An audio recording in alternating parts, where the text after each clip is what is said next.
Hey everyone, it's Ben Hardy here, and in today's going to be reviewing a Chevy Silverado LTZ. Before we begin this video, I want to give a huge shout out and thank you to the Larry Miller Chevy here in Murray, Utah for giving me some time with this truck. I'm going to include a link to their website in the description down below so you can check out what they have currently. If you have any questions, just ask for Nick and Gage. And then on a side note, if you want to save time and money the next time you purchase a car, link to my car buying guide in the description down below. Let's get into it.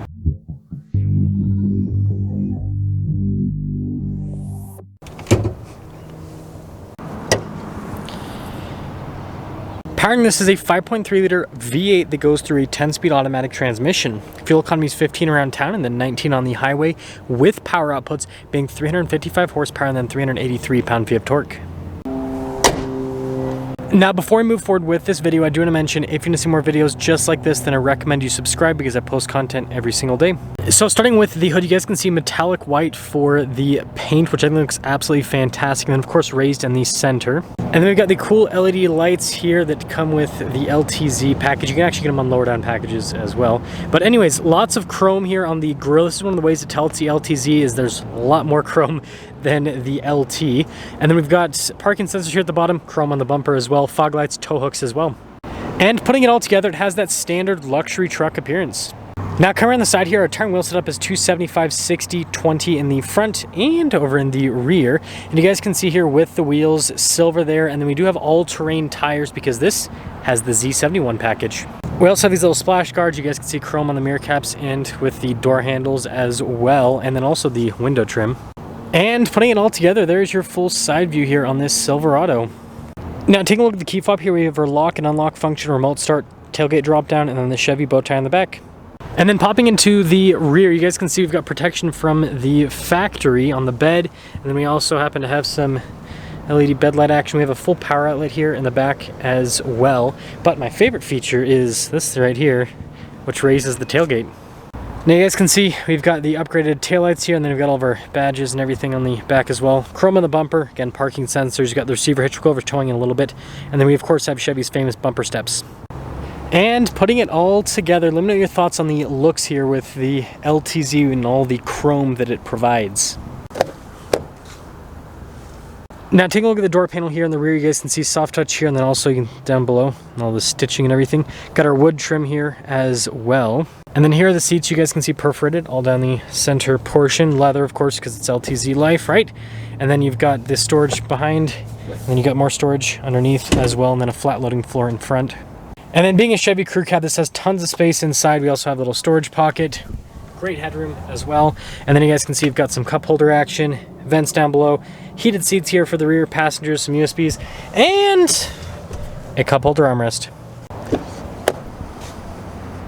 Now taking a look at the front door panel, you guys can see again the soft touch here at the top, and look at the wood trim, blind spot ring with the mirrors, and then we've got really nice stitching down below. All of our window controls, notice front two are automatic.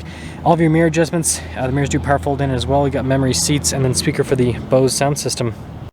Payload capacity is 1,713 pounds, and then popping down below, our towing capacity is 9,300. More leather here in the front seats, and then perforated all down the center portion. Power adjustments here on the side. Got our parking brake right here with our drive mode select, also our tow haul mode select. Drive line select, we have 4-wheel auto, 4-wheel high, 2-wheel high, 4-wheel low. Controls for the heads-up display, and then our light control section. And then we also happen to have a power adjustable steering wheel.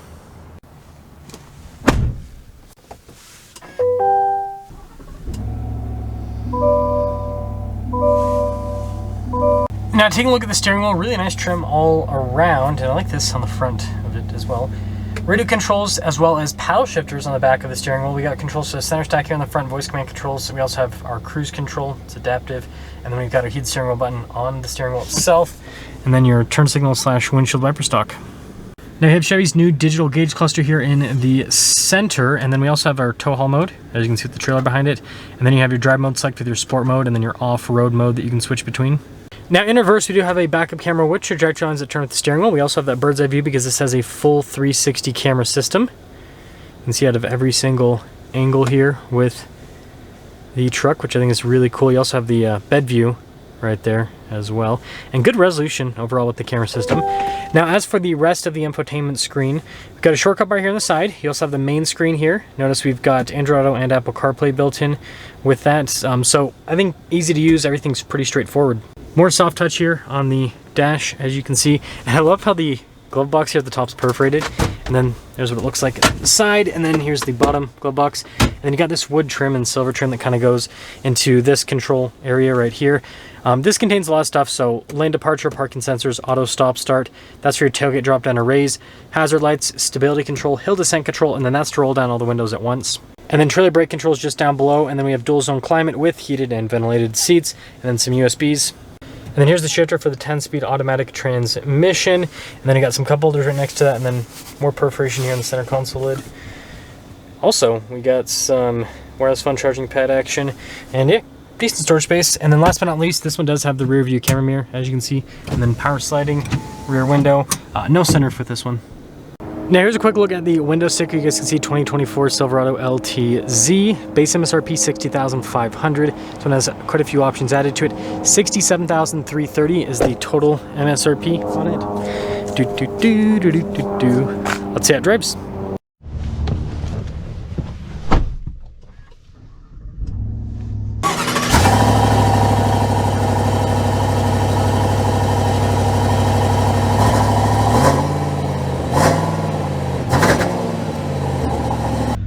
Let's check by visibility before we set off. Here's visibility over the hood, both the mirrors, the rest of the rear, and Silverado away. So LTZ, this is, I think, the Silverado that most people want to go for. I feel like that's, I mean, LTs are obviously very common, but I think LTZ also, because you get, you know, the luxury features, but you're not paying the, you know, price that you'd pay for a high country. So it's kind of, it's not quite a middle of the line package, but it's kind of more in that middle of the line range. But I mean, also, like, when you compare this from a price point perspective to the competition in today's market, it is definitely more middle of the line, because Ford XLT with less options than this, stickers for about this much in today's market. Same thing with the Ram 1500 Bighorn, and those obviously don't compete with this. If you're looking at a Lariat or a Laramie, similar equipment, you're looking at over $70,000 for both of them easily. So yeah, just big value play by Chevy. But also I noticed Ford decreased the prices on some of the F-150s for 2024 and I wonder why they did that. That's all I'll say. But anyways, focusing on the Silverado here, and also, oh, I have this up, it's on the side now. Anyways, it's comfortable. It's comfortable and quiet. Ride quality is really good. It just drives well. And 5.3 seems to be doing a pretty good job of holding everything together, so to speak. And what I mean by that is it's smooth. 10-speed also helps out substantially. I'm glad they, you know, made that 10-speed standard with a 5.3 now, because you used to still get the or maybe you still do get the 8-speed if you get the lower end. I can't remember. Anyways, at least in the LTZ we get the 10-speed. That's all that matters for this review. But yeah, right, quality, everything's good. It's comfortable, and the seats are, again, in normal Chevy fashion, they are a little bit firmer, but they're not uncomfortable. And continuing along here, we are in the sport mode here. Go over the train tracks and see how the suspension feels with that. Plunk plunk. Always solid.